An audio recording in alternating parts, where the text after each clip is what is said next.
Meeste gelowiges se kwaliteit van hulle gebedslewe is nie so goed soos hulle dit graag wil hê nie. Dis iets waarmee meeste gelowiges struggle. Ons is nie die eerste mense wat daarmee struggle nie. En dis wat hierdie klooster baie relevant maak. Julle sal onthou, ons het baie gepraat oor Constantijn wat in 1313 het hy die edik van Milaan uitgevaardig waar die vervolging teen die gelowiges gestop is, né? Dit weet ons nou. En ons weet Theodosius het in 381 het hy 'n erge ding gedoen. Hy het vir die kerk power gegee. Hulle het die Christelike geloof geïnstitute as die staatsgeloof. En dis waar alles begin suiddryf. Die power van die gelowiges het opgegaan, kwaliteit het afgegaan. En dis presies wat Benedictus gesien het toe hy Rome toe is. Hy's gebore iewers in Italië, kan nie dorpie onthou nie. Klein dorpie. En uit 'n ryk familie, baie soos Fransisi.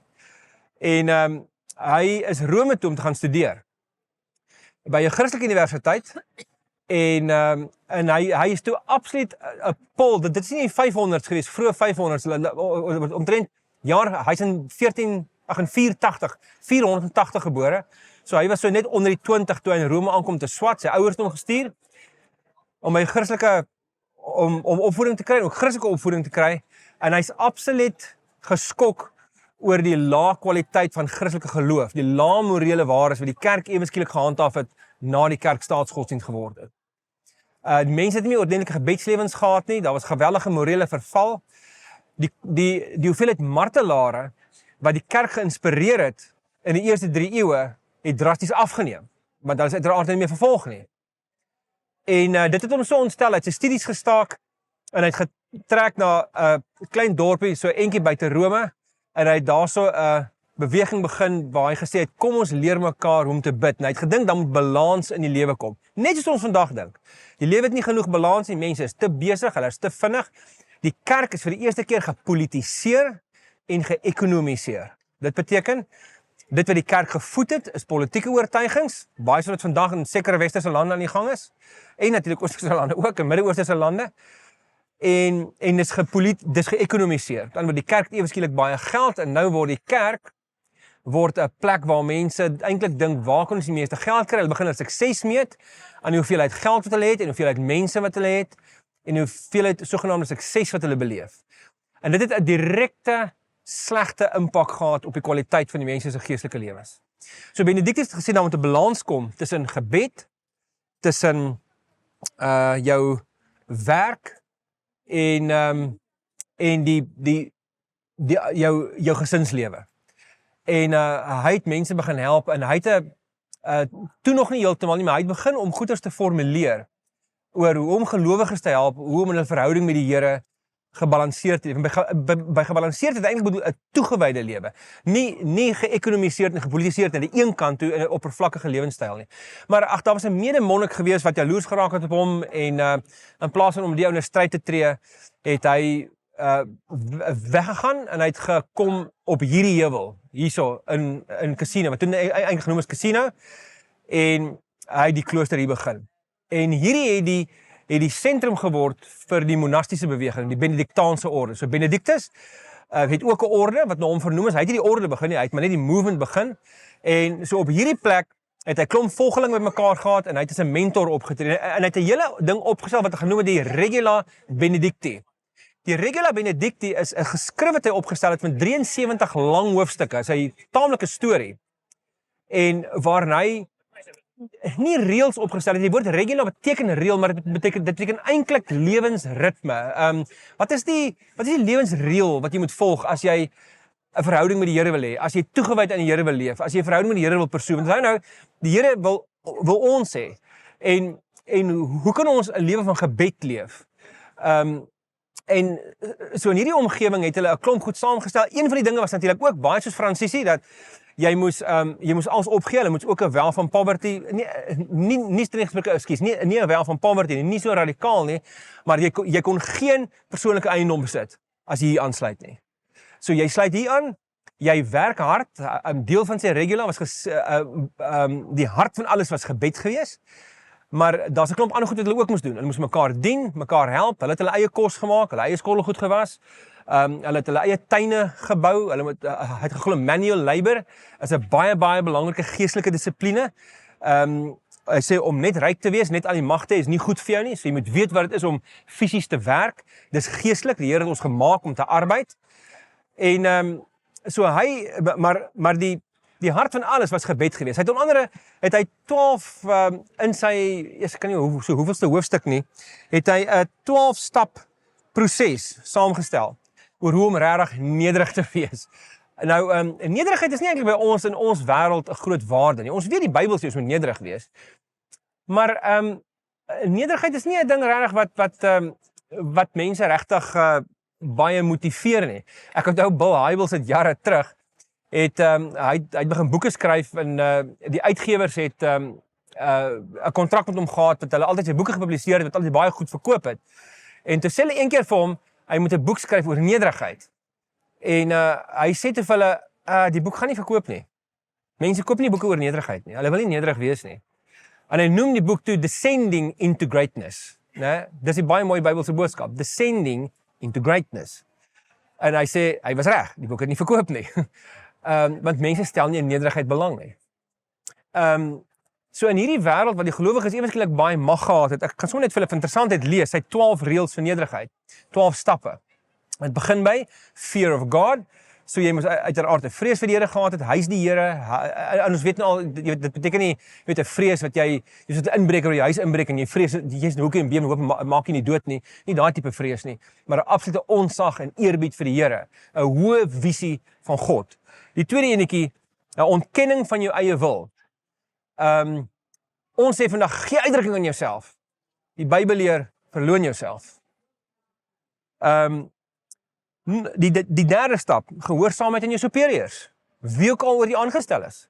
Wees gehoorsaam. Dis hoe jy nederigheid leer. En dan sê hy, die vierde een, geduld deur moeilike tye, om geduld te volhard deur moeilike tye. Die vyfde een, natuurlik sondebelydenis, om openlik te wees oor jou sonde en in 'n gemeenskap te bely met mekaar. Tevredenheid, al het jy die laagste posisie in 'n situasie, of al word jy die minste gewaardeer, tevredenheid daarmee. Die sewende ene is selfteregwysing, en hulle het dit kwai ver gevat, conviction of inferiority. Hy sê, die ding waarvan jy moet convicted wees, is nie hoe sterk en hoe oulik jy is nie. Jy moet convicted wees hoe inferior jy is, in vergelyking met die Here. Jy hoef nie 'n wurm te wees nie, maar onthou ook nou, hierdie ouens het die goed baie drasties en radikaal opgestel, want hulle het gereageer teen 'n materialistiese, individualistiese, selfgesentreerde stelsel van mag, né? So dis 'n reaksie. Dis 'n reaksie op dit. En die agste enetjie is following the common rule. Dit is net om 'n voorbeeld te stel vir almal. Hierdie negende een dink ek ons nog in Pretoria regtig baie nodig. Die negende een is silence until spoken to. Hou terug jou opinie. Hou jou mond. Jy's nie so belangrik nie. Bly net stil. As jy met jou vraag vra, dan kan jy so 'n bietjie fluister in 'n antwoordjie, jy weet, maar dan sit jy maar weer. Ons opinies is nie so belangrik nie. Hierdie 10 een is vir my bietjie heavy. Restraint from laughter. Sê moet nie te maklik lag nie. Hy sê dit kan te vinnig lei tot oppervlakkigheid. Nou dit bedoel jy moet nie joyous wees nie. Ek bedoel ouens soos weer eens soos Franciscus weet ons joy was by hulle verskriklike belangrike ding. Lag is 'n belangrike deel dink ek van spiritualiteit. Maar onthou hulle het gereageer op 'n stelsel waar mense oppervlakkig was en net partytjies gehou het en nooit ernstig was nie. 11de enetjie is gentle and modest speech, wanneer jy praat, sagte gees, en dan outward manifestation of humility, so jy moet so aantrek, hoe jy lyk, is ook baie belangrik, en baie van die Benediktaanse monnike, hulle het 'n ding gedoen wat ek dink, dis 'n bietjie hardcore, maar ek dink baie van ons Pretoria-Oos mense kan regtig doen daarmee, en ek sluit myself regtig ook in. Hulle het soms so haarstyl ontwikkel wat 'n vreeslik uncool was. Hulle het letterlik, hulle self kaal geskeer hierbo. Dis nie omdat hulle bless was nie, daai fotootjies wat jy sien, of tekeninge, nie foto's nie, tekeninge wat jy gesien het, en die ouens so kaal, en met hulle hierdie ringhare hier rondom, dis nie 'n haarstyl van die tyd nie. Hulle het so uncool as moontlik probeer lyk, so dat hulle self sê, daar's niks wat enigiemand beïndruk van my uiterlik nie. So, dit kan nie dit kan nie die ja. So Johan is dit van nature. Jy kan die heilou sien rondom sy kop, jy weet. So nederigheid is vir hulle 'n baie belangrike ding gewees. Maar ek wil hê ons moet net so 'n bietjie gesels oor dit wat die hart van alles was, naamlik gebed. En Jesus praat natuurlik baie oor gebed, en as jy hulle het vreeslik baie skrifverwysings gebruik. Natuurlik hulle het baie die Bybel baie goed geken. En hulle het ons het nou die dag daaroor gepraat. Hier in die Benediktaanse tradisie het hulle baie manuskripte van die Nuwe Testament oorgeskryf. En weer eens, nie net die Bybelse manuskripte nie, baie van die ander klassieke Griekse en Latynse literatuur het hulle oorgeskryf. So hierdie was geleerde mense gewees. En ons is baie vandag, en ek dink reg so, dat ons kritiseer baie keer die kloostertradisie. En ek dink dit is goed, want ons is nie veronderstel om onsself te isoleer van die wêreld nie. Ons is veronderstel om deel te wees van die wêreld. Maar julle moet hulle motiewe verstaan hoekom hulle dit gedoen het, né? Dit is 'n teenreaksie op 'n verskriklike oppervlakkige lewenswyse in die stad, wat fast-paced was en waar jy nie kon fokus nie, en hulle het drastiese stappe geneem om dit te doen. En ek lees net vir julle 'n paar teksgedeeltes wat Jesus vir ons gee. Hy sê, as julle bid, moenie soos die heiliges wees nie. Hulle hou daarvan om in die sinagoges op die straathoeke te staan en te bid, sodat die mense hulle kan sien. Dit ek seker julle, hulle het julle beloning klaar weg. Gebed is die enigste ding in die Nuwe Testament, die enigste ding wat die disippels Jesus gevra het om hulle te leer. En jy sien dit in Lukas 11, net voor hy die Lukaanse weergawe van die Onse Vader gee. Dan vra die disippels vir hom, Here, leer ons bid. Hoekom het hom dit gevra? Want hulle het die power van sy lewe gesien. Hulle het gesien wat in hom sit, en hulle het gesien die lewensverandering wat dit meebring. En hulle het dit connect met daai tye wat hy stil na die berg toe is en die hele aand in gebed tot God deurbring. Lukas 5, Lukas 6, voor dit Lukas 4, die versoeking in die woestyn, waar hy op sy eie was, hoe gereeld hy homself afgesonder het en een kant gaan sit het en gebid het. Hulle het dadelik die connection getrek tussen die power in sy lewe met die gebedslewe wat hy gehad het. En so hulle het hom gevra, Here, leer ons bid. En hierdie is wat hy hulle leer. Dan sê hy, nee, as jy bid, gaan na jou kamer toe, maak die deur toe, en bid tot die Vader wat jy nie kan sien nie. Nou, baie mense sê, ek bid som op die pad. Dis reg, jy kan op die pad bid, want ons verhouding met die Here is iets wat spontaan is, né? Dis amazing, en dis goed so. Maar daar moet ook 'n tyd wees, wat jy jouself isoleer, wat dit net jy en die Here is, geen distractions nie, wat jy jou verhouding met hom nurture. Jou Vader wat sien wat verborge is, aan jou beloon. Wanneer jy bid, moet nie soos die heidene 'n stortvloed van woorde gebruik nie. Hulle verbeel hulle gebede sal gehoor word, omdat hulle baie woorde gebruik. Dus Zeus slaap. Onthou, die gode van die Romeine en Grieke is antropomorfies, né? So hulle soos die mense. So hulle slaap ook en hulle mis ons en hulle fokus nie altyd op ons nie. So jy moet met jou woorde wat jy gebruik, moet hulle wakker maak. En hulle attention op jou fokus, sodat hulle jou raak sien. Julle sal onthou, dis selfs met Baal in die Ou Testament, né? Onthou hulle daar met Elia en die Baal profete. Later skree hulle, sny hulle self en dis om die gode se aandag te trek, so om Baal se aandag te trek. En Elia sê vir hulle, ja, gaan aan. Hy slaap dalk. Hy sit al lekker op 'n heuweltjie en partytjie hou en drink sy lion, jy weet, sy lion lager te wil hulle probeer om vir Baal in die gang te kry en weet later toe hy klaar is, toe bid hy en dan kom die vuur uit die hemel uit en jy weet, hy het so 'n bietjie met hulle gespot daarso. En dan sê hy vir hulle, moet dan nie soos hulle maak nie, want julle Vader weet wat julle nodig het nog voor julle dit van hom vra. Dis 'n belangrike sinnetjie daai, né? Hoekom bid ons as die Here reeds weet wat ons nodig het? Want wat as vra en kry nie die punt van gebed is nie? Wat hy eintlik sê, jy hoef eintlik nie te vra nie. Want die Vader weet wat jy het, nou hoekom bid jy dan? Jy bid om te connect.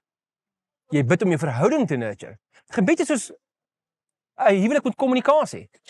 As jy nie kommunikeer in die huwelik nie, hoe minder jy kommunikeer, hoe meer drama het jy. Ons almal weet dit. En selfs al kommunikeer jy, en miskommunikeer jy so, jy moet tyd in kommunikasie insit. Leer om mekaar te leer ken. Hoe lyk jy in sy body language? As sy dit met daai houdingkie sê, wat bedoel sy? Okay, nou moet ek luister, jy weet. Of wat ook al. 'n Kommunikasie is 'n ding wat ons aanhou leer. En dis wat gebed is, sê Jesus. En dan begin hy Dan sê hy, so moet julle bid. Ons Vader wat in die hemel is, laat die naam geheilig word, laat die koninkryk kom, laat die wil geskied. Net soos in die hemel, so ook op aarde. En dan gee ons vandag ons daaglikse brood. En vergewe ons ons oortredinge, soos ons die vergewe wat teen ons oortree. Laat kom ons nie in versoeking nie, maar verlos ons van die bose, want aan U behoort die koninkryk, die krag en die heerlikheid. En die koninkryk, krag en die heerlikheid staan nie in die teks nie, maar dit is baie vroeg bygevoeg in die manuskripte van die Nuwe Testament. So ek wil 'n bietjie met julle praat oor gebed. Ek dink daar's 'n rede waarom ons sukkel met gebed. Want in ons samelewing, miskien is dit gevolg van die renessans, ek weet nie, dat jy moet uitdrukking gee aan jouself, dat ons voel, al ons gebede moet spontaan wees. Nou natuurlik, dis vreeslik belangrik dat ons gebede ook 'n spontaniteit sal hê, maar ek dink, mense mis baie keer die punt. As jy kyk na die Joodse tradisie, hoe het die mense gebid in die Joodse tradisie en hoe het hulle gebid in die tyd van die Nuwe Testament? Hulle het meestal, as jy van die heidendom af oorgekom het na Christus toe, het jy opgesêde gebede gebid. Jy het reeds bekende gebede gebid, om jou te leer hoe om te bid. Dit is soos om training wheels aan jou fietsie te sit, né? Jy begin met die psalms. Jy bid 'n psalm elke dag. Baie mense wat regtig 'n hart vir die Here het, of wat baie van hierdie tradisies verstaan, bid 3 keer 'n dag. Hulle stel hulle oorlosie en dan weet waar ook al is, by die werk of in 'n vergadering of waar ook al, fokus hulle vir 'n paar oomblikke en hulle bid 'n gebed. Maar jy moet onthou, die primêre gebed wat die Here vir Israel gegee het, kry ons in Deuteronomium 6. Hoor Israel, die Here is God, die Here is een, hy is die enigste Here, jy moet die Here jou God lief hê met jou hele hart, jou hele siel en jou hele verstand. Daai het hulle omgeskakel in 'n gebed, en hulle dit gebid elke dag. Julle sal sien, as jy baie movies gekyk het, of dit nou Schindler's List is, of ander flieks waar Jode ter sprake is, of soms net op documentaries, dan sien jy dat hulle het so met Susa gehad, né? So dink jy wat hulle in hulle deurkosyne gesit het. En hulle het in die deur van die kosyn gesit, die kosyn van die deur gesit liewer, en elke keer as hulle deur die deur stap, dan raak hulle aan die Masusa en hulle sê die Shema op. Hoor o Israel, die Here is ons God, hy is die enigste Here, jy moet die Here God lief hê met hele hart en met hele siel, al jou verstand. Here, God van die hemel en aarde, ons het lief met ons hele hart, met ons hele siel, met ons hele verstand, en jy gaan deur. En as jou werkswinkel aan jou huis gekoppel is, en jy moet heen en weer tussen jou huis en jou werkswinkel, dan sê jy daai gebed 50 keer per dag op. Dis 'n voorgeskrewe gebed. En dan kry jy die psalms heel wat later, en die psalms saam met die Shema het die gebedslewe van Israel geword. Later in Daniel, onthou julle in Daniel, dan hy het ons 3 keer 'n dag gebid, né? En die koning staan en hulle gesê, hoor jy, hulle mag nie bid nie, en weet hy het sommer sy venster oopgemaak en dan het hy 3 keer 'n dag gebid. Ons weet wat Daniel gebid het. Hy het die Shema opgesê. Dis wat die Jode gedoen het in die eerste eeu na Christus ook. Maar nou kom Jesus. Onthou waarvoor is Matteus 6 deel? Matteus 6 is deel van die bergpredikasie. Dit is Jesus se weergawe van die 10 gebooie. Dit is Jesus se 10 gebooie. Dit is Jesus se wet. Want Matteus skets Jesus as die nuwe Moses. Hy is die een wat die nuwe wet bring, en daarom het jy ook, soos die 5 boeke van Moses, het jy 5 leerstukke in Matteus. 5 tot 7, hoofstuk 10, waar hy die disippels uitstuur, hoofstuk 13, die gelykenisse, hoofstuk 18, waar hy praat oor die kerk, hoofstuk 24 en 25, waar hy die profetiese rede gee. Ons het nou die dag daaroor gesels, né? So Matteus probeer vir Jesus skets as die nuwe Moses, hy bring sy eie wet, so die bergpredikasie, en die hele Matteus bevat die nuwe wet. Jesus self word die nuwe wet. Soos hy vir hulle sê, so moet julle bid. Nou weet ons ook, die Matteus evangelie is geskryf aan wie? Wat se mense? Jode, né? Dis aan Jode geskryf, hulle het almal die Shema geken. So Jesus bring 'n draaipunt hierso. Hy sê, hou aan met die gebede, maar nou hoef julle nie meer die Shema te bid nie, julle bid nou die Onse Vader. En die Onse Vader is 'n baie goeie gebed om jou te leer hoe om te bid. Leer hom uit jou kop uit. Dit is baie maklik, en as jy partykeer nie woorde het om te bid nie, nou Paulus sê 'n verskriklike mooi ding in Romeine 8, hy sê wanneer ons nie die woorde het nie, dan tree die Here vir ons in. Hoe tree die Here vir ons in? Wel, hy gee vir ons gebede wat ons kan bid, 1, maar as ons spontaan wil bid, en ons voel net jou woorde slaan teen die plafon vas, jy voel jou gebed gaan nêrens heen nie, dan sê Paulus, moenie worry, die Gees tree vir jou in, hy lig jou gebede op, hy gee vir jou die woorde, hy help jou om te bid. So ek dink dis een van die redes waarom mense struggle om te bid is. 'n nuwe persoon kom tot geloof en hulle weet nie altyd hoe om te bid nie. Hulle het nie altyd die woorde nie. En ons kom agter nog as 'n leraarspan in Oosterlig dat mense struggle regtig met gebed. Hulle weet hulle moet, maar shucks is moeilik. En as jy nie altyd weet om te bid nie, begin met ons Vader wat in die hemel is. Laat U naam geheilig word. Laat U koninkryk kom. Laat U wil geskied op die aarde, net soos wat dit in die hemel is. Gee ons vandag ons daaglikse brood. En vergewe ons oortredings, soos wat ons die oortree wat teen ons oortree. Soos ons die vergewe wat teen ons oortree. En lei ons nie in versoeking nie, maar verlos ons van die bose. Want aan U behoort die koninkryk en die krag en die heerlikheid. En jy hoef nie net dit te doen nie. Jy kan baie van die psalms bid. Ek weet nie of julle dit weet nie, toe Jona in die maag van die vis was, het hy 'n lang gebed gebid. Onthou julle daai gebed wat hy gebid het? Nou julle kan elke lyntjie wat uit sy gebed uitkom, kom met 'n psalm uit. Hy het nie sommer net gebid, sy eie woorde gebid nie. Hy het die psalms gebid. Hy het die psalms, so die Israeliete het die Shema en die psalms uit hulle koppe uitgeken. En so het jy byvoorbeeld, ek gaan sommer net vir julle 'n voorbeeld gee. Dis nie deel van my plan nie, maar ek dink dis sommer for free vir julle. Vir geen ekstra kostes nie. Psalm 27. Die Here is my lig en my redder. Vir wie sou ek bang wees? Die Here is my toevlug. Wie sou ek vrees? As misdadigers op my afstorm. Dink aan die soort van mense wat misdadigers is in Pretoria. As misdadigers op my afstorm om my dood te maak, my teenstanders en my vyande, dan is dit juist hulle wat struikel en val. Al sou 'n leer teen my stelling inneem, sal ek nie bang word nie. Selfs al sou die aanval op my begin, sal ek nog steeds vertroue hê. Net een ding het ek hoor nou hierdie, net een ding het ek van die Here gevra en dit sal ek najaag. Dat ek my hele lewe lank in sy huis mag woon, om sy goedheid te belewe en daaroor te dink in sy tempel. Dis 'n Ou Testament manier om te sê, ek wil net weet ek is in sy teenwoordigheid met sy goedkeuring. Dis al. As ek in sy teenwoordigheid gewees, want dit wat dit beteken om in die Here se tempel te kan leef. Nie almal kon in die tempel inkom, ten minste nie die allerheiligste nie. Dit kon net die hoëpriester doen. En maar dit is 'n simbool om te sê ek wil as ek net in sy teenwoordigheid kan wees, is dit fyn. Die Nuwe Testamentiese manier hoe ons dit doen is om te bid. En as Jesus die teologie vir gebed, ek het nie daaraan gedink nie, maar ek moet hierdie vir julle lees. Dit is net amazing. Die teologie vir gebed kry jy in Johannes 15. Hier in hierdie evangelie in hoofstuk 13 tot 17 is Jesus alleen saam met sy disippels. Dis die aand van sy gevangenskap, dis waarna hy net voor die nagmaal instel en dit begin so, voor die viering van die Paasfees het Jesus gereeds geweet dat die tyd vir hom gekom het om van hierdie wêreld af na die Vader toe oor te gaan. En hoor nou, hy het sy eie mense wat in die wêreld is liefgehad. Hy het hulle tot die uiterste toe liefgehad. Dit is 'n verhouding hierdie.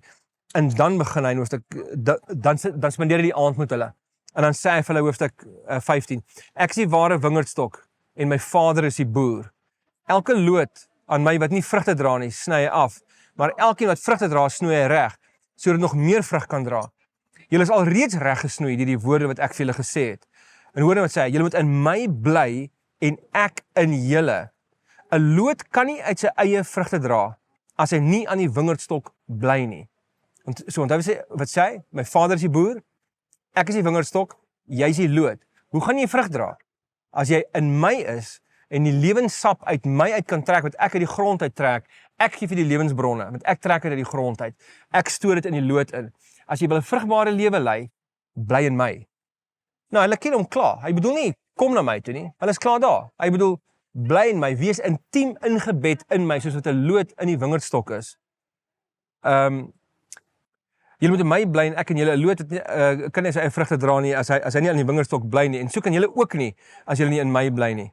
As iemand nie in my bly nie, word hy weggegooi soos 'n loot en hy verdroog. Die mense maak hom bymekaar en gooi dit in die vuur en dit verbrand. As julle in my bly, my woorde in julle, vra net wat julle wil hê en julle sal dit kry. My Vader word juis daardeur verheerlik dat julle baie vrug dra en my disippels is. En dan kom hy en dan sit Jesus sy hele hart op die tafel. Hy sê vir hulle, soos die Vader my liefhet, het ek julle ook lief. Dis waar dit gaan. Dit gaan oor relationship. Dit gaan oor 'n verhouding waarin kommunikasie nodig is. As julle my opdragte uitvoer, sal julle in my liefde bly, net soos ek die opdragte van my Vader uitvoer en in sy liefde bly. Dit sê ek vir julle sodat my blydskap in julle kan wees. Hoor daai eenheid tussen ons en Jesus, né? My blydskap word julle blydskap. Dis my opdrag. Julle moet mekaar lief hê soos ek julle liefhet. Vat ons terug na gisteraand se gesprek toe, né? Hoe lyk die liefde van die Ou en die Nuwe Testament? Niemand het groter liefde as dit nie, dat hy sy lewe vir sy vriende aflê. Ons lê ons lewens vir hom af en ons lê ons lewens af vir mekaar. As julle is my vriende as julle doen wat ek julle beveel. Ek noem julle nie meer ondergeskiktes nie, want 'n ondergeskikte weet nie wat sy baas doen nie. Nee, ek noem julle vriende, omdat ek alles wat ek van die Vader gehoor het aan julle bekend gemaak. Dit beteken nie Jesus is nie meer die Here nie, maar Jesus se punt hierso is, as jy 'n superieur is, dan sê nie als vir die onderdane nie. Daar's sekere inligting, jy is juis die superieur omdat jy die inligting het en hulle nie. Jesus sê, in my maak die Vader se wil aan julle almal bekend. Die Vader se wil ken julle nou. En sy punt is eintlik, Jesus is die wil van die Vader. Alles wat ons nodig om te weet, word in ons geopenbaar. En so net terug na die hele ding van gebed toe. Dat ons sal getrou bly in ons gebedslewe met die Here. En as jy struggle, as jy nie weet hoe om woorde te kry om te bid nie, begin by 'n Psalm of begin by die Onse Vader. En leer dit uit jou kop uit. En gaan kyk so 'n bietjie, jy kan 'n bietjie Google ook. Gaan kyk 'n bietjie wat beteken dit. Ons het al deur Matteus gepreek. So jy kan dalk na daai paar boodskappe gaan luister net wat beteken elke frase sodat vir jou betekenis het wanneer jy die woorde opsê, né? Dit is nie altyd maklik om te weet wat beteken alles presies nie. En gaan doen dit en ons sal hopelik eendag dan vra mense vir ons ook. En dis 'n graag 'n ding wat ek wil hê mense moet vir my vra. Is Rolf, leer my bid soos wat jy bid. Maar weet wat, mense vra dit vir my nie. Hulle sê alles vir my hoe slim ek is en maar weet wat mense ek het al vir die personeel gesê in 'n baie persoonlike situasie waar ons nog 'n bietjie baie ons harte oopgemaak het met mekaar gedeel het. Sê ek vir hulle, weet wat, dis nou vir lekker as iemand my voorstel partykeer by 'n ander kerk of 'n ander gemeente en sê Rolf is so slim en maar weet wat wil ek graag hê moet hulle vir my sê? Jesus, Rolf is lief vir die Here. Wow. Ek wil graag kan bid soos wat Rolf bid. Maar ek lyk my ek is nog nie daar nie, want niemand vra dit vir my nie. Rolf, leer ons bid soos wat jy bid nie. En mag ons regtig mense wees wat bidders is op so 'n manier dat mense kan sien, jy lewe 'n powerful lewe. Jy lewe 'n lewe wat so na aan die Here is. En weet jy wat? Daai geheim wat jy het, is jou intieme verhouding met Jesus. Dis jou walk saam met die Here elke dag. Dat jy kinders vir jou sal vra, mamma, pappa, hoe moet 'n mens bid? Help my bid. Leer my te bid sodat ek mense so voor kan lief wees soos wat mamma en pappa vir mekaar is. En soos wat ek kan sien julle vir Jesus is. Dis 'n ongelooflike kompliment om van iemand te kry as hulle vir jou vra. Leer my om te bid soos wat jy bid. Ja, ag mag dit regtig ons belewenis wees, maar ek dink in hierdie setting van Benedictus, hy het die kerk weer bewus gemaak daarvan dat ons is nie vriende met die wêreld nie. Ons hoef nie bang te wees vir die wêreld nie. Ons leef in die wêreld. Ons kan engage in die wêreld. Maar ons is op 'n sekere level nie die vriende van die wêreld nie. Ons is die vriende van God. En die wêreld sal ons, as ons net binne die wêreld leef sonder die regte fokus, dan sal ons altyd distrek word deur die dinge van die wêreld. En maar die jobs wat ons almal het, is goeie jobs en regte jobs. Maar ek dink die kuns is om in daai omstandighede te leer hoe mense van gebed te wees en hoe mense te wees wat vir mekaar intree, wat vir die koninkryk intree en wat die Onse Vader bid.